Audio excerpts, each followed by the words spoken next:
I would like to go into next is like, for me, I think the biggest thing for me specifically was having to advocate for this, for your child or whatever. Yeah. I was, beforehand, I used to be shy. I didn't want to talk, you know what I mean? I was just shy. Very closed off sometimes, yeah. But when you have that type of, you got to be extra. Yeah. So just with my story with my son, just even getting him diagnosed, it's like one major psychologist in the upstate area that could diagnose kids with autism. I don't know if it's different for like genetic diseases, but as far as like a psychologist, it's one.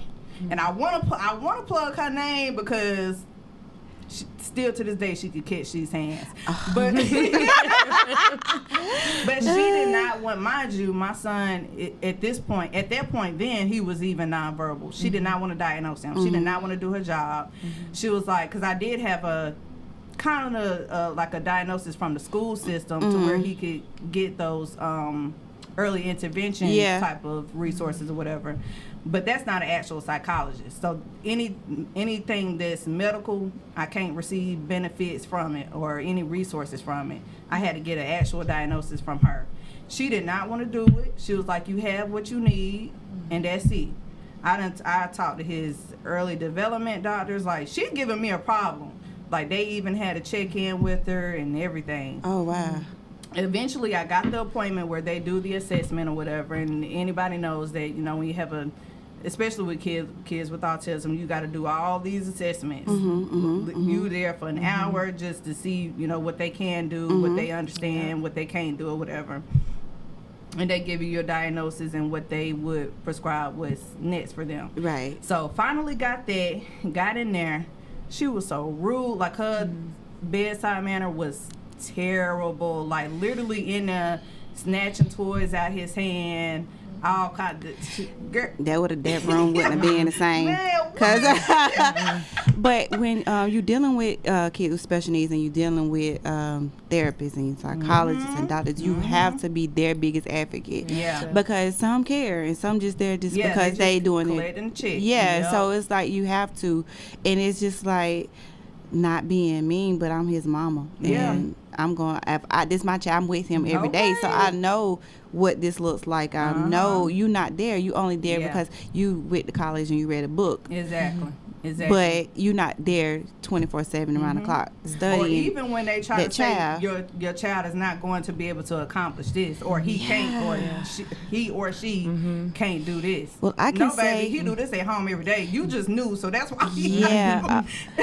See, with Bug at Greenwood Genetics, they have their in-house psychology, and I never had a problem with it. They do the little assessments when they send you an assessment home to see what they're doing, and then we kind of compare the assessments and doing the office visit, and like, okay, he can do this, and he can't do this.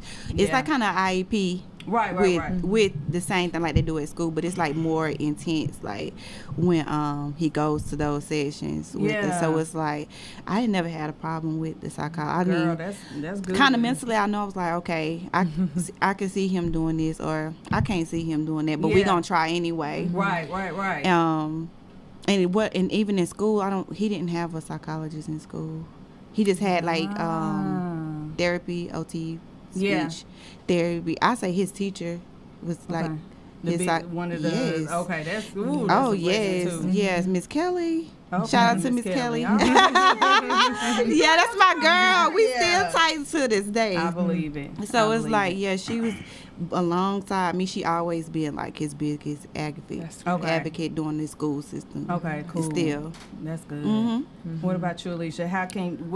What differences do you see, like, beforehand and after, especially with having to speak up for your child, as constantly as we do?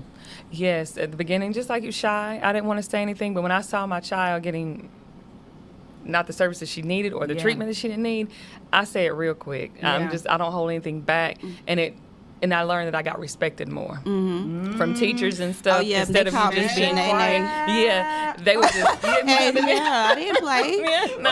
Don't play with And that's the thing too that I've noticed. Like teachers, daycare workers, they can tell who really care about their kids. Yeah. And they do give that for the ones who care about their kids, they give that extra effort. They really do. Otherwise, they don't tell you what happened throughout the day. They don't tell you what your child need help with at work. So it makes a difference. It really when you do. send your